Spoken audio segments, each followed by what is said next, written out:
Welcome to the AWM Players' Wives series. Here we go behind the scenes with actual clients of ours and see how wives are doing in their daily life with professional baseball players.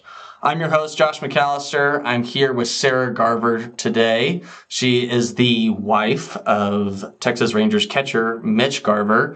Fun little fact, I actually grew up, so to speak, with Sarah and Mitch in Albuquerque, New Mexico. And so when I say I love her dearly, that is actually true, and our families go way back. But I believe they have a unique story to tell that will help a lot of people, and also paint a picture of really what a family looks like from the wife's perspective that does want to work, even in the midst of a lot of success with the husband in this profession. So without further ado, Sarah, welcome to the podcast. Hello. Thank you for having me. You didn't mention your dad married us. That is true. My dad, that is a fun deep. deal. It does go deep. Yeah, my dad's an attorney, and we, growing up, we actually called him Judge Jamie, which was super fun. And I've never seen him more nervous than for the Garver wedding, which is great, which I was like, you can't blow this. And he was like, yeah, exactly. I can't blow this. It's such a big deal, which was super fun. He did, because he practiced for a very long time. But anyway, Sarah, yeah, thank you for being here. I'd love to just start with your guys' story. I start really with each interview here because I think it's impactful and compelling, and it resonates with people. And so just from the get-go, start back even in college with you and Mitch. Well, it starts even before that, high school. So technically we met way earlier in high school, but we didn't actually talk to each other until sophomore year of high school. I guess we were 14, 15 years old. And we had a chemistry class together, and I always, had a perception of him that he was a jock that wasn't very smart, and I was in school for school and wanted to do well. That's true. He's a jock and he's not very smart. Mitch will be listening to this too, so I mean, I can say that. No, but right? It turns out he is extremely smart. He's smarter than me. Yes. He was helping me with my chemistry homework, and it was those green eyes, man. I'm telling you, green eyes. Yeah, he was helping me with my homework and everything, and then he got moved out of my class, which sucked, and I never really saw him. And I actually had one of my classes was a TA for the office, and I could take tickets to classrooms, having to call students out or whatever. And so if there was ever during that period a ticket to his class, that was mine. Like, I let everyone else know that was my ticket. I would go, and we hit it off. We started dating. Definitely broke up a few times in high school. You know how that goes. Boys. And then, college came around, and he was deciding where to go for baseball. He had a few, I don't know if there were technical offers or not, out of state, which, I had no say so in. He was going to do what he was going to do. I planned on going to UNM, University of New Mexico, in our home state, for my own schooling. And that wasn't really I didn't plan on going anywhere else, and I probably wouldn't have changed that. But luckily, he ended up going to UNM as well. So we spent 4 years there in undergrad, and he was drafted by the Twins in 2013, which was my last year of undergrad. He proposed to me that winter, and I got into vet school at Oregon State about a week later and planned on that. So 2014 started vet school. I was in Oregon for 4 years while Mitchell was working his way up the chain. So long distance for several years. And then we made our home base in Albuquerque, which is where we're from. And we were there a few years. We got married in 2015. Gosh, I had to think about that. 2015, we got married by Judge Jamie. And we just had our first baby in July of 2021. So been busy. We now reside in Aurora, Colorado. So we've moved up north a little bit, but I'm currently in Texas. Love it. That is the short and sweet story, right? That I still have questions for, though we'll go back to.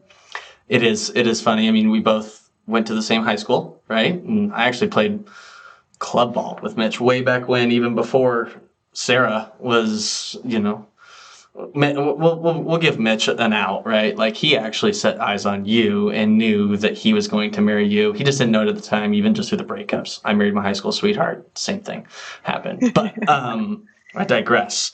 Going back to high school. So that was a time where, and specifically going to UNM, right? So Mitch made a decision to go there, and I believe he was a walk-on, actually. Am I correct? Yep.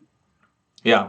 Which was not a risk, but at the same time, there was no real pathway for Mitch. And I think if I can give the audience a story about Mitch and Sarah, or just more of a theme about Mitch and Sarah, overcoming adversity is what they've done time in and time out. And it is very apparent as you see it, and as we talk about Sarah's life. But talk about college. Talk about how Mitch went through that, and then specifically your feelings of the ebbs and flows of being a collegiate athlete. Yeah, I mean, that was a lot on his plate. As far as like us as a couple was perfectly fine. We made it work, and he traveled a lot, obviously, with baseball, and I had my goals, he had his, and we were able to both, follow our dreams and make that work, which is great. Mitchell was not only an athlete, he was a student as well. And, without having a guarantee of baseball, he was working towards a degree. I mean, that was his plan. Baseball ended up working out, and that's not always the case, but for him it did. He was like 6 credits short from graduating with his degree in physical science. Yeah. Originally he wanted to be a chiropractor, and then he wanted to be a physical therapist. So he was working on that. And being a walk-on, he didn't think he was going to continue to play baseball. It was just more so that's what he was doing because he enjoyed doing it. But he worked really hard, and he did well in school on top of playing. And yeah. And Mitch was drafted his senior year, correct? Yeah. So junior year, he was eligible, obviously, after being 21. And I don't know where he found this agent or how he, maybe Josh, maybe I don't know the whole story behind that, but oh man, that was tough. I remember sitting with him on draft day, and we weren't expecting, and this was junior year, we weren't expecting top 10 rounds or whatever, that's on TV, whatnot. But he was just sitting there waiting and waiting and waiting for the phone call. And you could tell as the rounds just kept going that he just so sad. Like, you could just see it, and disappointed. Sorry, my dogs are. It's all right. It's all good. Also cooperating. You can just see the disappointment in his face, and it got to the point where he was like, I want to be alone. I left, and he ended up playing. He didn't get drafted. We later found out this guy was kind of I don't even know what to call him. Not a real agent, or not right. Great.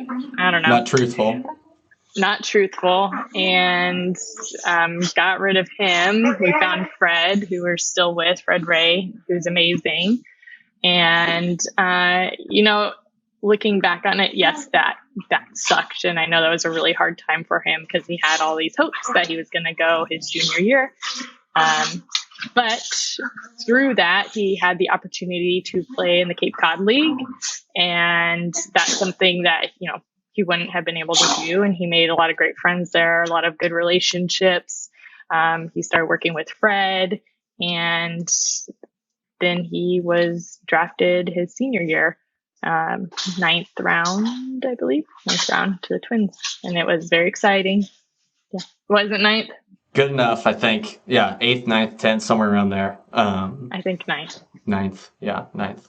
Yeah, thanks for sharing that, Sarah, because I remember talking with Mitch, and yeah, there is some disappointment that you have because Mitch had a great collegiate career and far surpassed the walk-on status at UNM. And so, I mean, he was one of the more decorated catchers UNM has ever had, and really one of the more decorated hitters University of New Mexico has ever had.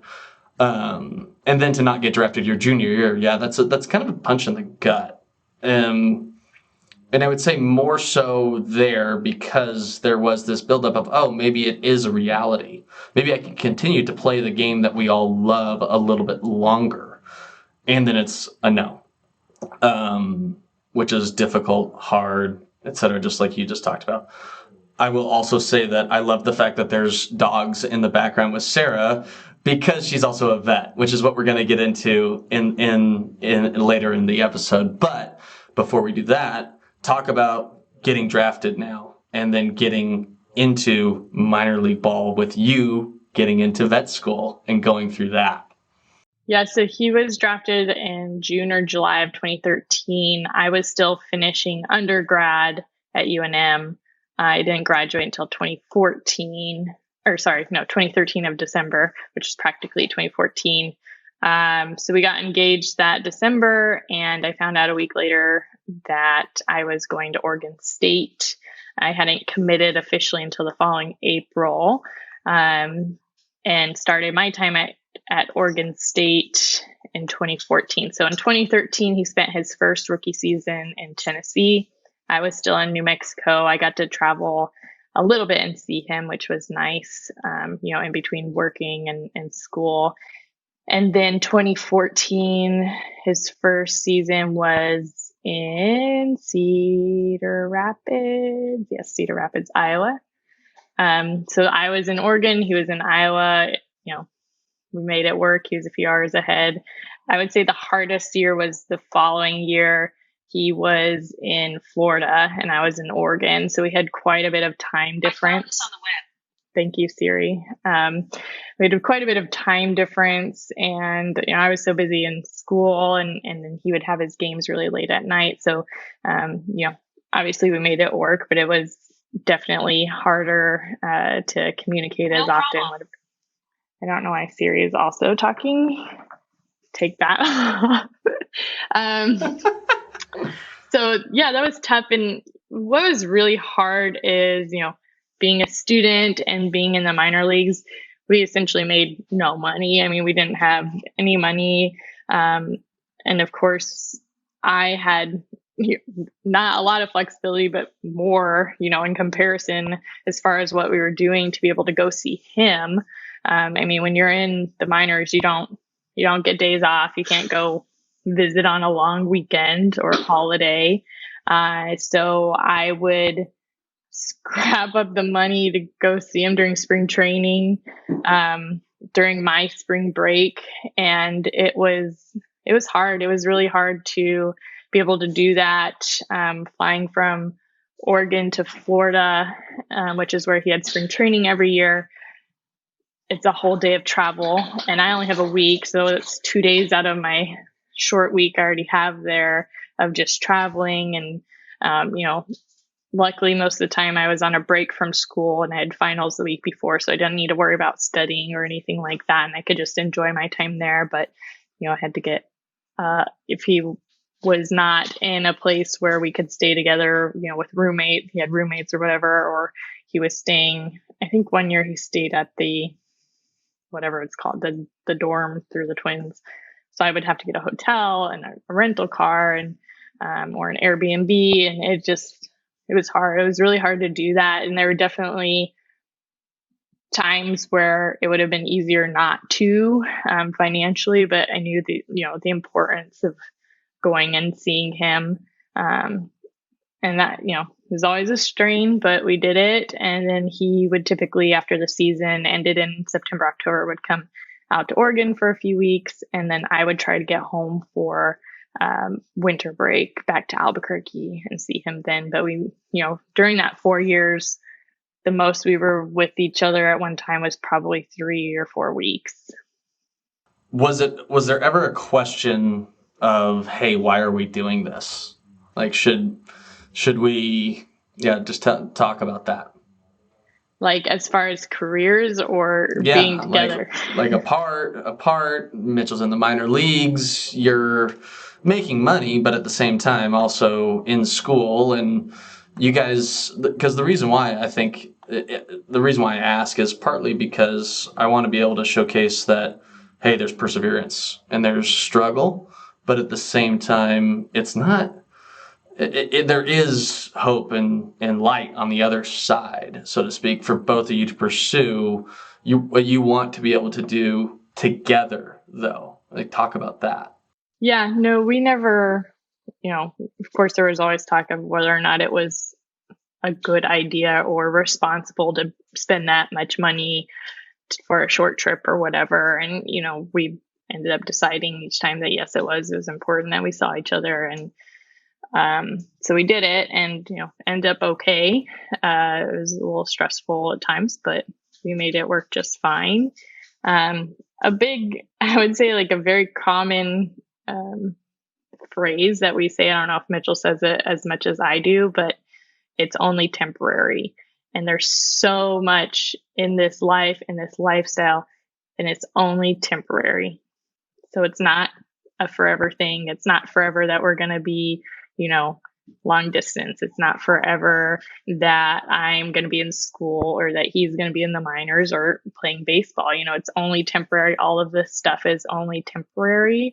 And, part of that is, works towards the career itself. It's only temporary. But part of it is knowing like you can get through these harder times because it's only temporary. That was, and I find myself still saying the phrase more so with my baby spitting up on me all the time. But, there's so many things that are temporary. A lot of this is not forever. But I think part of that drives, the ambition to do things that we can make more temporary in our life. We control the controllables. I love that. I love that phrase because that is true of hard things, and that's also true of success. And what I can commend you guys for is staying together and staying not just together from like hey, you guys are committed to each other, but also just like staying together in how you approach this. You approach the successes, the failures, family, baseball, vet, little Gamble. But Gamble is they've got the coolest baby name, by the way. Gamble Garver, right? That's my personal favorite. But also just being able just to have that mindset of it is only temporary is massive because it allows you as a family just to ride the ebbs and flows. With that being said, talk a little bit about being a vet. Like, what drove you to being a vet? What do you love about it? I'd love to hear everything that you have as Sarah the veterinarian. Well, I definitely, like most kids who end up being vets, that's what you want to do. I mean, most kids, even that don't become vets, a lot of people just want to be vets when they're little because they love animals. And I know you have that case going on in your household right now. I do. My 6-year-old wants to be a vet. Yes. So that's all I ever wanted to do. I didn't really have a backup plan. And so I set my sight on that. And I'm a very, as Mitch likes to say, stubborn person. But I think, driven. Yeah. Is better. So that's all I wanted to do. And I made it happen, and I didn't let other people's lives influence what I was going to do with my own. Because some people are happy going with the flow and doing what others are doing, in Mitchell's instance, traveling with him, following him around, doing the whole minor league experience. But I didn't want to do that. I wanted my own thing. I wanted to have my own career. And again, there's nothing else I wanted to do. And with this lifestyle, we both have this short period where we're able to, I mean, yes, I could go back to school later, but I'm not going to want to go back to school when I'm 30, 35. I want to get it done and out of the way and doing what I'm wanting to do. Just like, he's not going to get drafted when he's 30. We have that time where we're able to do these things. And so we need to take advantage of it. And, I don't regret it a single day. I love my job. I love what I do. It certainly is hectic at times. And I have had the benefit of being able to work wherever I am. So, when I worked in small animal general practice for a few years full time in Albuquerque, and I got to the point where, not because I wasn't happy in my job, but I just felt like I would be happier being with my husband and being, they experience a lot too. And, with injuries, things like that, you don't realize that they're by themselves a lot. I know like Mitchell got injured in 2018, 19, and I happened to be, I already have a trip planned out there for a week. And I remember thinking, if I wasn't here, he would just be by himself in his apartment with, a sprained ankle and, the team's on the road, and he doesn't, you don't have family there. You don't really have friends per se because it's not your home city. And that kind of made me sad, that you just, and that happens. I mean, a lot of the kids, and when they come home from the field or they have an off day, yeah, they can hang out with the team or whatever, but sometimes they want a break from each other, and, and then they don't have people there. And that to me was, okay, I would like to be there, but I'd like to be there for myself too. I'd like to experience the fun of traveling and seeing different stadiums and things like that. So I made the decision in 2019. I took the whole month of October off, hoping, we'd get to the World Series or whatever, have prepared, because I didn't want to leave my job hanging to like being like, oh, nope, I need another week off. I need another week off. As it went, I was just like, I need the entirety of the week off. And at that time too, I went to a more part-time position so that I could travel more, just so I had the flexibility to be able to see him a little more. And then 2020, before COVID, I had decided that I was going to travel full time with him. So I got my license in Minnesota. I had a job set up, and then of course COVID happened. Luckily, I was still able to work, and I found a great clinic there with great people. Worked there, and that was another time I was very thankful to have been there, because I can't imagine what he would have done if he was just sitting there by himself. And we were in Minnesota the whole time, prepared for whatever day the season decided to start. So I can't imagine, not being there. I'm thankful I am. So ended up traveling, but not because of country shutting down. And then 2021, I was going to travel again, but then I was pregnant. So I had to kind of put that on the back burner. So you were shut down. I was shut down. Yeah. And then we moved to Colorado. I have my license there as well. I practiced a little bit, but with a baby, I was, doing very part-time stuff. And since then, I have now worked with my clinic back in New Mexico, and we're doing remote. So I'm doing some virtual stuff, doing a lot of phone calls, things like that, which a lot of people are like, how do you do remote work as a vet? It's possible. And honestly, I'd like to thank COVID for that, because I think without COVID, we wouldn't have been able to expand in many people's jobs expand and realize that, there are capabilities of doing a lot of work from home. So I'm doing that currently from Texas. And it's great. And I'm debating whether or not to get my license here in Texas, but I don't know if I want 4 licenses.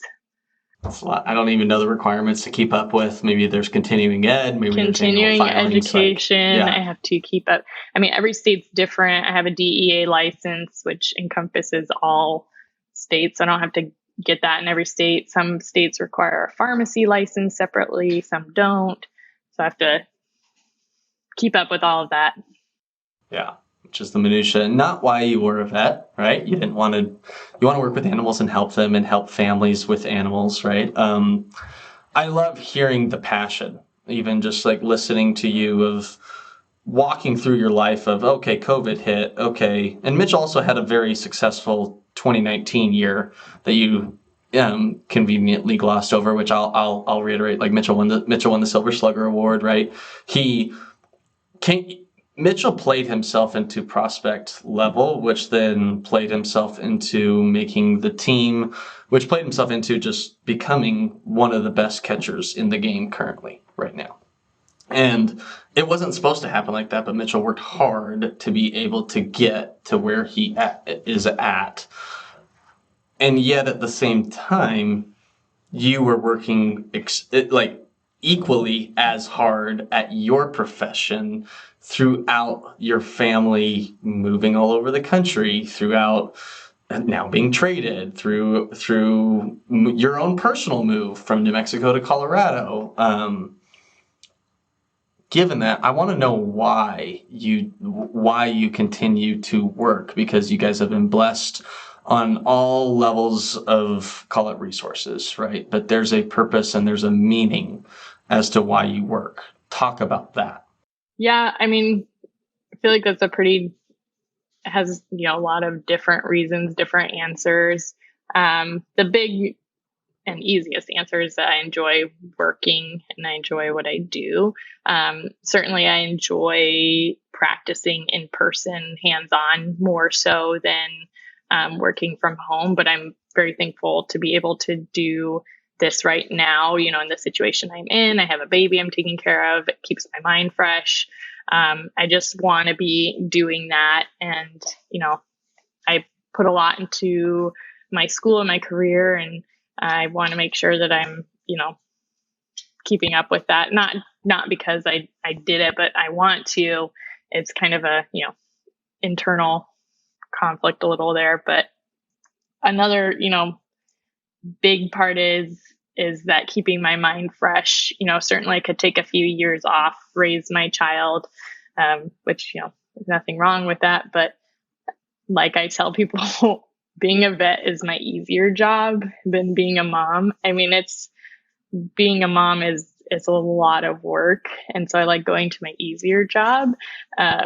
And in order to do that, I feel like I need to keep my mind fresh and keep it going and continue to work versus taking a few years off. I feel like I'd get rusty, and I just don't want to do that.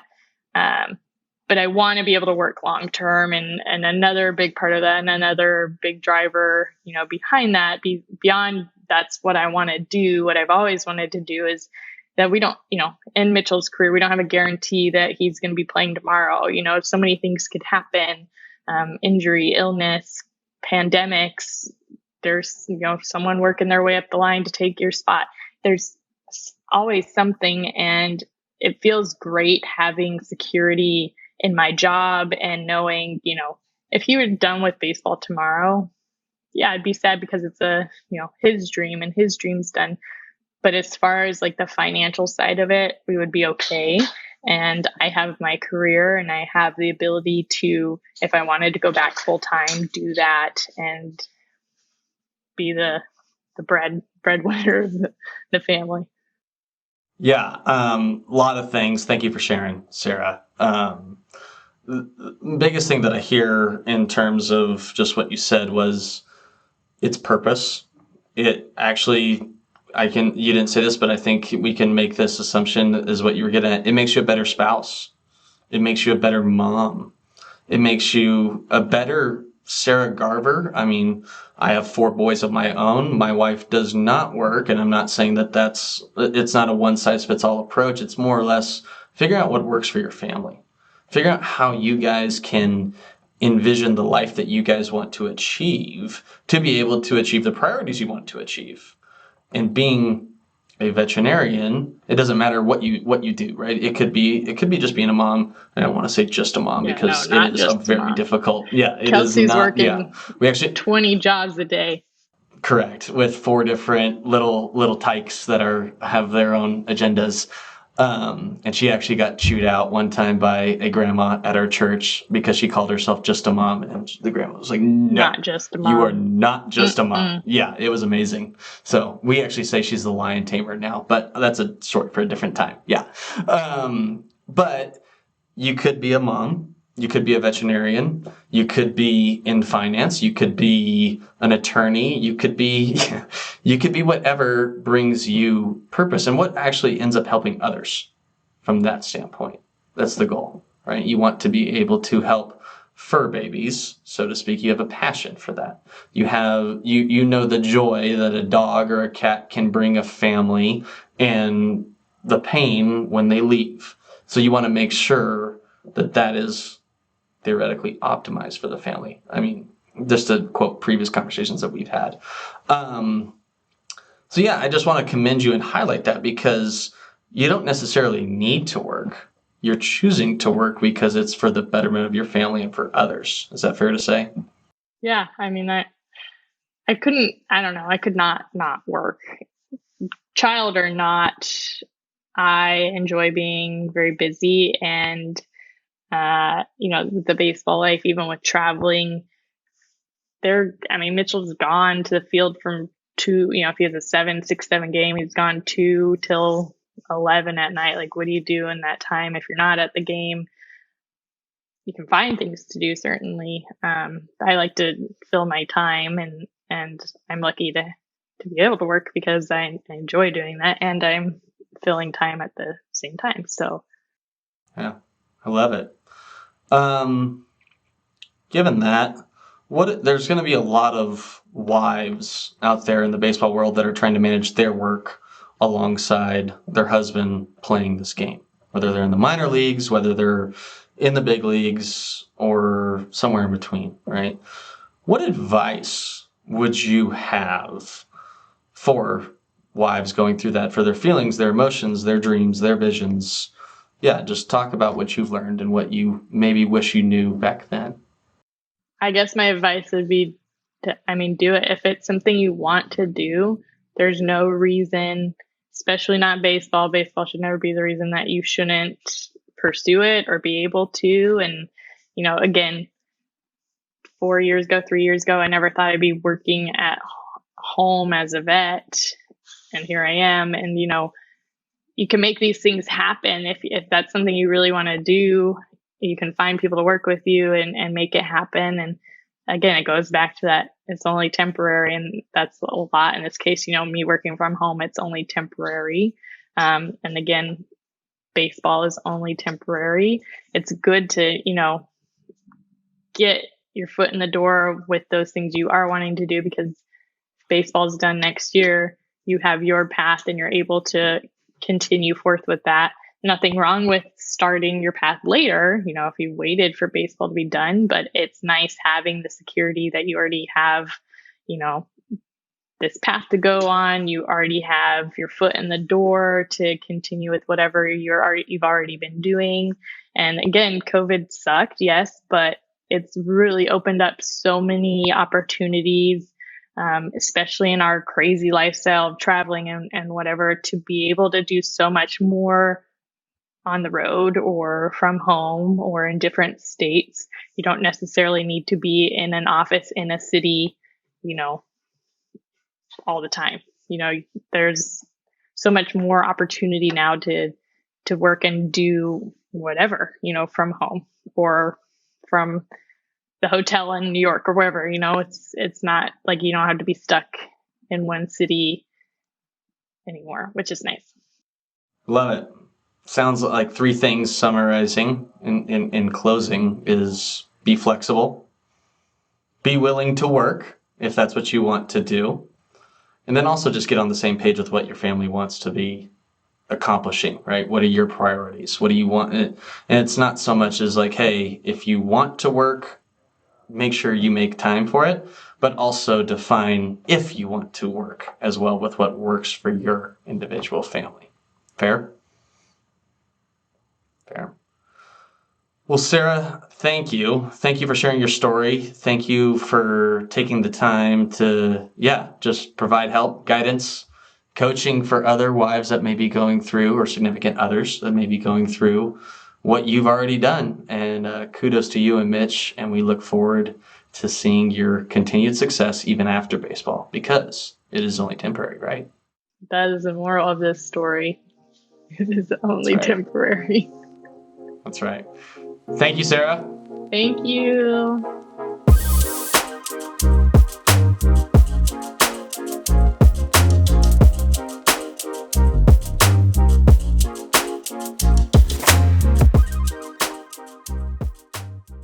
The information in this podcast is educational and general in nature and does not take into consideration the listener's personal circumstances. Therefore, it is not intended to be a substitute for specific, individualized financial, legal, or tax advice. To determine which strategies or investments may be suitable for you, consult the appropriate qualified professional prior to making a final decision.